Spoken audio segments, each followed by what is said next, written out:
Selanjutnya saya akan menjelaskan materi tentang biosintesis asam amino.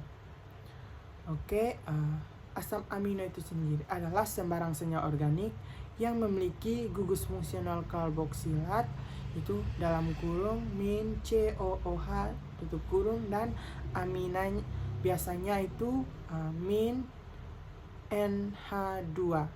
Dalam biokimia itu seringkali pengertiannya dipersempit.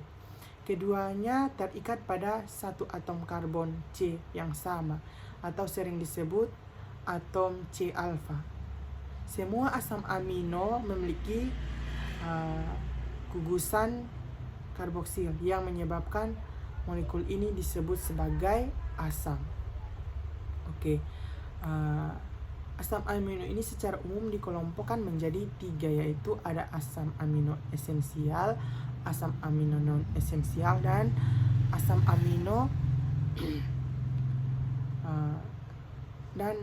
amino esensial bersyarat.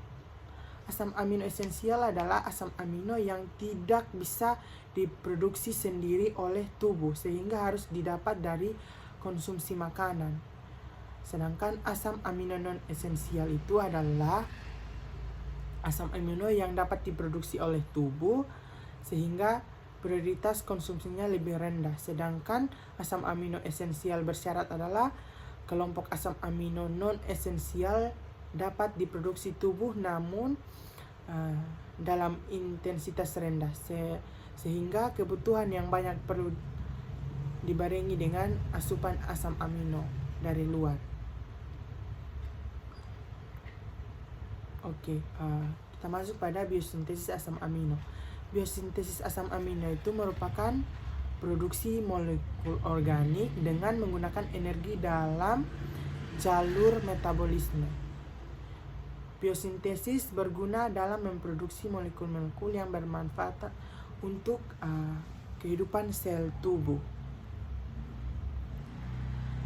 Jalur metabolik utama dari asam amino itu terdiri atas yang pertama produksi asam amino dari pembongkaran protein tubuh, digesti protein, dia secara sintesis asam amino di hati, kedua pengambilan nitrogen dari asam amino, sedangkan ketiga itu adalah katabolisme asam amino menjadi energi melalui siklus asam serta siklus urea sebagai proses pengolahan hasil sampingan pemecah asam amino.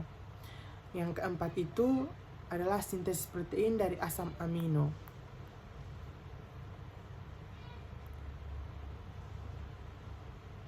Biosintesis protein yang terjadi pada asam amino non esensial adalah sebagai berikut. Itu ada biosintesis glutamat dan aspartat. Glutamat dan aspartat disintesis dari asam amino alfa keto dengan reaksi tranamisasi sederhana. Selanjutnya biosintesis alanin. Alanin dipindahkan ke sirkulasi oleh sebagai jaringan tetapi umumnya oleh otot. Alanin dibentuk dari pirufat.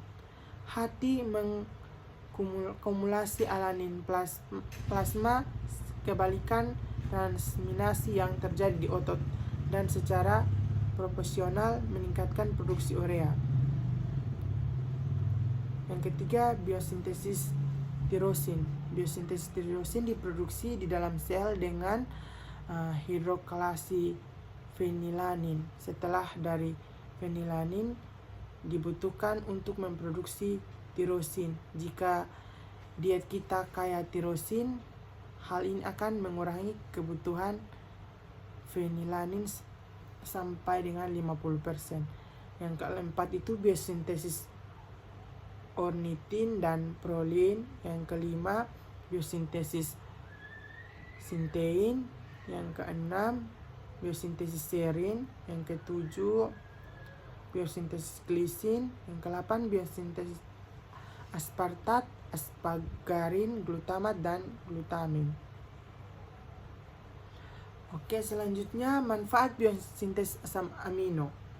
Manfaat dari biosintesis asam amino tentunya kembali lagi pada Manfaat asam amino yang disintesis. Asam amino tentunya merupakan prekursor pembentuk protein dalam ekspresi gen. Namun fungsinya tidak hanya sebatas itu, akan tetapi juga mencakup fungsi vital lain yang mandiri. Adapun manfaat asam amino yang disintesis tubuh yaitu pertama alanin. Ini dapat memperkuat membran sel, membantu metabolisme glukosa menjadi energi tubuh. Yang kedua aspartat sebagai ini sangat berguna bagi perubahan karbohidrat menjadi energi.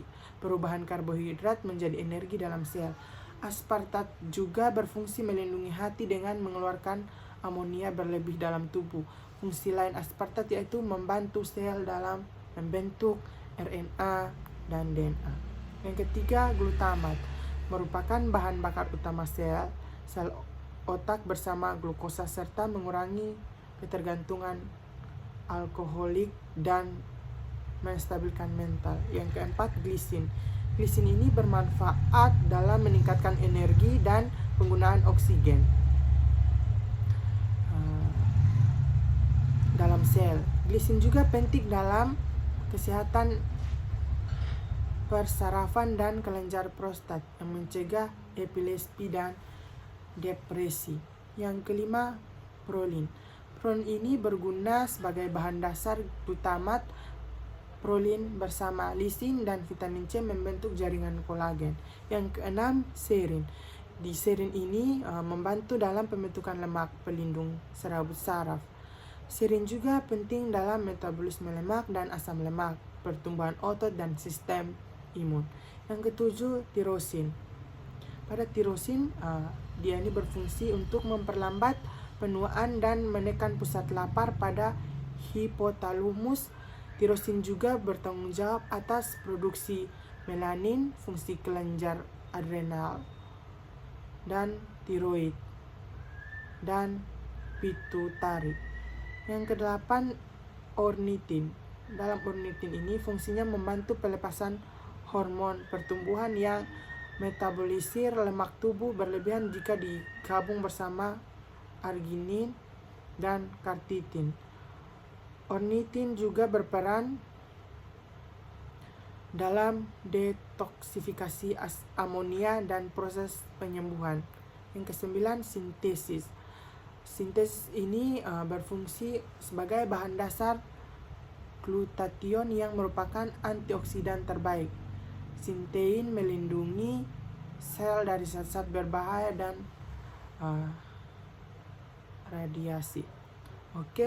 Jadi kita sudah membahas tentang asam amino. Jadi kalau kita memiliki kesimpulan bahwa asam amino ini merupakan molekul yang berperan penting dalam menyokong kehidupan. Asam amino ini adalah sebagai penyusun dasar polimer protein dalam sel. Oleh karena itu, begitu besar peranan asam amino bagi kehidupan kita, manusia maupun makhluk hidup. Maka biosintesis asam amino ini sangatlah penting. Sekian penjelasan tentang materi biosintesis asam amino. Terima kasih.